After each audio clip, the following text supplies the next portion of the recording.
Assalamu alaikum, ladies and gentlemen. This is Dr. Sidra Ahmad Shah with another video on GIT track. इससे पहले भी मैंने GIT track या हाजमे के निज़ाम के मुख्तलिफ हिस्सों या ऑर्गन्स और उनकी बीमारियों और ट्रीटमेंट पे बात की। तो आज हमारा जो हाजमे का जो सिस्टम का जो सबसे आखिरी ऑर्गन्स हैं वो हैं स्मॉल एंड लार्ज इंटेस्टाइन, जिनको छोटी या बड़ी आंत भी कहते हैं। तो आज हम इसमें होने वाली मुख्तलिफ़ बीमारियों और उनकी वजूहात और उनके ट्रीटमेंट पे बात करेंगे। तो आइए हम अपने टॉपिक की तरफ चलते हैं। मालूमात के लिए आप वीडियो को आखिर तक ज़रूर देखें। तो आज के टॉपिक में स्मॉल और लार्ज इंटेस्टाइन में कौन कौन सी बीमारियां हो सकती हैं, ये क्यों होती हैं और इनके ट्रीटमेंट के क्या तरीके हैं।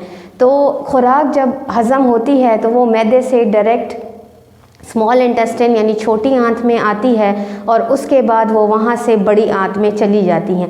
जो खुराक में नेसेसरी हिस्से या न्यूट्रिएंट्स होते हैं जो वो छोटी या बड़ी आंत में हज़म हो जाते हैं और उसके बाद जो एक्स्ट्रा मटेरियल होता है जिसको हम टॉक्सिक भी कहते हैं, जो कि हमारे जिस्म में ज़रूरत नहीं होता, वो हमारी किडनीज़ के थ्रू मिक्सचुरेशन में या फिर डिफिकेशन के थ्रू हमारी बॉडी से as a solid waste release हो जाते हैं। तो बात करते हैं कि जब आपको इंटेस्टाइन की बीमारियां होती हैं, भले आपको लार्ज इंटेस्टाइन की बीमारी होए या स्मॉल इंटेस्टाइन की, दोनों में से जिस भी आंत का कोई मसला होएगा तो कुछ कॉमन सिम्टम्स हैं जो आप महसूस करते हैं। और अब वो सिम्टम्स क्या क्या हैं। सबसे पहली और इम्पॉर्टेंट सिम्टम है पेन। पेन यानी आपको पूरे पेट के हिस्से में दर्द महसूस होता है। दर्द क्यों होता है तो इसकी मुख्तलिफ़ वजूहात होती हैं जो कि टेस्टिंग या ट्रीटमेंट से पता चलता है कि अंडरलाइन कॉज ये बीमारी है तो उस वजह से। लेकिन आपको जब स्मॉल या लार्ज इंटेस्टाइन का कोई भी इशू होए तो उसके पहला साइन ये है कि आपको पेन यानी दर्द महसूस होता है। इसके अलावा सिवियर केसेस में ब्लीडिंग, जिसमें कि बड़ी या छोटी आंत में से या आपके जो एनल एरिया है वहाँ से ब्लड का डिस्चार्ज होना, वो इसके अलावा ब्लोटिंग का मतलब है कि गैस का जमा हो जाना या घूमना या गैस का बिल्कुल एक जगह पे रुक जाना। तो जब हमारे पास इंटेस्टाइन का कोई भी मसला होता है तो उसमें ब्लोटिंग जो है, गैस जो है, GIT ट्रैक का कोई भी हिस्सा होए उसमें ब्लोटिंग सबसे इम्पॉर्टेंट फैक्टर होती है, क्योंकि गैस जमा ज़रूर हो जाती है या मुश्किल से ही रिलीज़ होती है। इसके अलावा कॉन्स्टिपेशन, कुछ लोगों को कब्ज़ महसूस होता है, डायरिया, कुछ लोगों को पेट ख़राब हो जाता है वो महसूस होता है। तो ये तमाम वो सिम्टम्स हैं जो कि लार्ज या स्मॉल इंटेस्टाइन में किसी भी किस्म की कोई भी बीमारी हो तो उसकी वजह से फ़ील होती हैं। अब आ जाते हैं कि इन दोनों इंटेस्टाइन में कौन कौन सी बीमारियां हो सकती हैं। तो उनमें सबसे पहली है ब्लीडिंग। ब्लीडिंग के डिफरेंट कॉजेज़ हो सकते हैं जो कि हमारे पास मोस्ट कॉमनली जो भी पेशेंट आता है तो ब्लीडिंग मोस्ट कॉमन केस होता है हीमोराइड्स या पाइल्स का। यानी जब आपको हीमोराइड्स या पाइल्स होता है तो उसमें आपके लोअर एब्डोमेन या इंटेस्टिनल एरिया से या जब आप डिफिकेशन के लिए जाते हैं तो आपको उस एरिया से ब्लड रिलीज़ होना महसूस होता है। तो ये पहला साइन है या ये वो पहला सिम्टम होता है कि आपकी लार्ज इंटेस्टाइन या स्मॉल इंटेस्टाइन में या तो कोई ज़ख़म है या फिर आपको हीमोराइड्स हैं, जो कि बाद में डायग्नोस्टिक प्रोसीजर के थ्रू पता लगाया जाता है कि ये कौन सा ग्रेड है। इसके अलावा इंटेस्टाइन्स में बहुत सारे इन्फेक्शंस भी हो जाते हैं। इन्फेक्शंस मतलब कि बैक्टीरियल इन्फेक्शंस भी, वायरल भी और फंगल इन्फेक्शंस भी। इनकी वजह से भी जो अभी हमने सिम्टम्स पे बात की तो वो सारी सिम्टम्स आपको महसूस होती हैं। इसके अलावा इंटेस्टाइनल ऑब्स्ट्रक्शन हो जाती है। ऑब्स्ट्रक्शन का मतलब होता है, ये थोड़ा सिवियर केस है। ऑब्स्ट्रक्शन जो है वो स्मॉल या लार्ज इंटेस्टाइन के किसी हिस्से का अपनी जगह से ख़त्म हो जाना या टूट के रिलीज़ हो जाना है डिफिकेशन के थ्रू। तो उसमें भी आपको ब्लीडिंग भी महसूस होती है, पेट में दर्द भी बहुत ज़्यादा होता है, इनडाइजेशन यानी खुराक हज़म नहीं होती, दिल ख़राब होता है, वॉमिट भी होती है।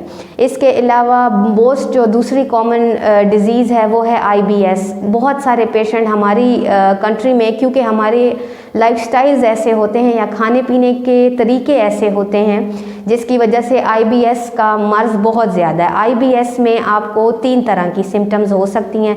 या तो आपको कंटिन्यूसली कॉन्स्टिपेशन यानी कब्ज़ महसूस होता है, या आपको कंटिन्यूसली डायरिया महसूस होता है यानी कि पेट ख़राब रहता है मुसलसल, या कंसेक्टिवली ये होता है कि IBS में कभी तो आपको 3-4 दिन के लिए कब्ज़ है और उसके बाद फिर 3-4 दिन के लिए आपका पेट ख़राब हो जाता है, यानी आपकी जो बाउल मूवमेंट है या आपका जो इंटेस्टिनल एरिया है वो सही तरीके से प्रॉपरली काम नहीं कर रहा होता।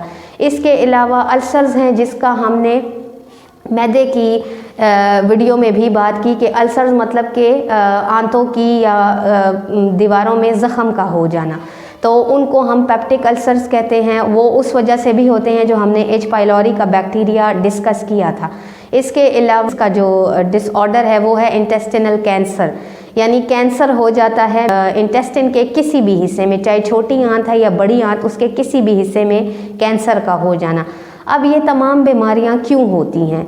तो जैसा कि मैंने पहले भी जिक्र किया कि लॉन्ग टर्म स्पाइसी फूड खाना, न्यूट्रिएंट वाली फूड ना खाना, बहुत ज़्यादा मिर्च मसालों का इस्तेमाल करना, इसके अलावा बहुत ज़्यादा डिप्रेशन या एंजाइटी में रहना, या फिर आपके GIT ट्रैक के किसी दूसरे हिस्सों में कोई मसला है, जिनमें से कि गॉल ब्लैडर में पत्थर हो जाना, लिवर पे फैट हो जाना, या लिवर को HCV या सिरोसिस लग जाना, तो उनकी वजह से ये मसले जो हैं वो छोटी और बड़ी आंत में भी आ जाते हैं।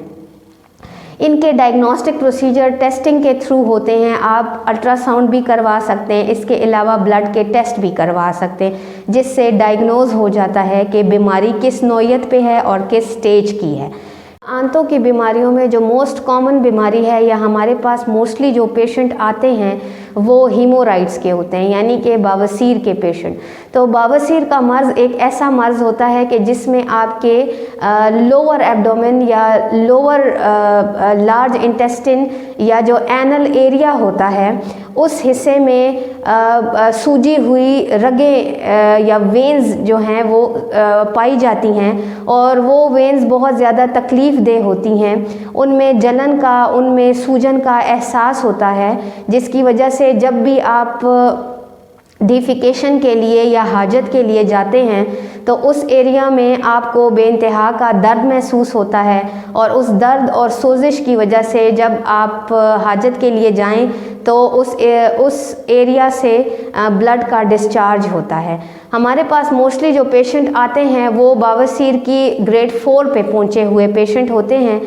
ये असल में एक ऐसा मर्ज़ है जो लंबे अरसे तक आपने फैटी फूड इस्तेमाल किया है या तेज़ मसाला जात यूज़ किए हैं, उसकी वजह से होता है। जब बॉडी के अंदर ये चीज़ें अच्छे तरीके से मेटाबोलाइज नहीं हो सकती और ये आपके जिस्म का प्रॉपर हिस्सा नहीं बन सकती, तो अनडाइजेस्टेड फॉर्म में आपके मैदे से होते हुए छोटी आंत और छोटी आंत के रास्ते बड़ी आंत में पहुंच जाते हैं, और फिर वो उस जगह पे आपकी जो रगें हैं उनमें ये फ्लूइड फिल्ड पॉकेट्स बनाते हैं, जो कि बाद में बहुत सारे इन्फेक्शन की वजह बनते हैं।